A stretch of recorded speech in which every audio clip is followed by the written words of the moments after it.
تا حالا لخ دیدنت؟ آقا ما یه بار رفتیم لباس فروشی، با یاروی سلام احوال دورادوری داشتیم، اونقدر رفیق صمیمی نبودیم، هیچ کس هم همراهم نبود. من بهش گفتم آقا میای یه نظری بدی ببینین لباسی که پوشیدم به من میاد یا نه؟ اونم گفت باشه و برو پروش کن. آقا ما رفتیم تو اتاق پرو، لباسامون رو در آوردیم که این لباس شلوار جدید رو بپوشیم.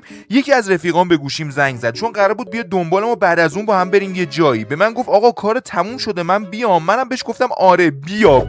و این دقیقاً عین دیالوگ من بود. و همون لحظه بود که لباس فروش پشت در اتاق پرو فکر کرد من با اونم و در باز کرد و به من خیره شد. اون لحظه رو دقیقاً یادمه، 10 ثانیه همینجوری به همدیگه خیره شده بودیم. راستی اگر میخواین خاطرات و مطالب مفید دیگری از من یاد بگیرید حتما ویدیو رو لایک کنید تا داستان‌های تاریک‌تری رو براتون تعریف کنم. بعدش لباس فروش سرش انداخت پایین و یه سری تکون داد و درآورد. آقا خلاصه ما که دیگه خیر لباسو گذاشته بودیم، لباسا رو همون نپوشیده آوردیم بیرون گذاشتیم دم دخلش. مردا گفت داداش بیا یه بار مهمون ما باش. منم گفتم نه و دیگه هیچ وقت اون رو ندیدم. آره خلاصه تو اتاق پرو میرید خیلی مراقب حرف زدنتون باشین بچه‌ها، مخصوصا اگه کسی پشت در اتاق پرو منتظرتونه.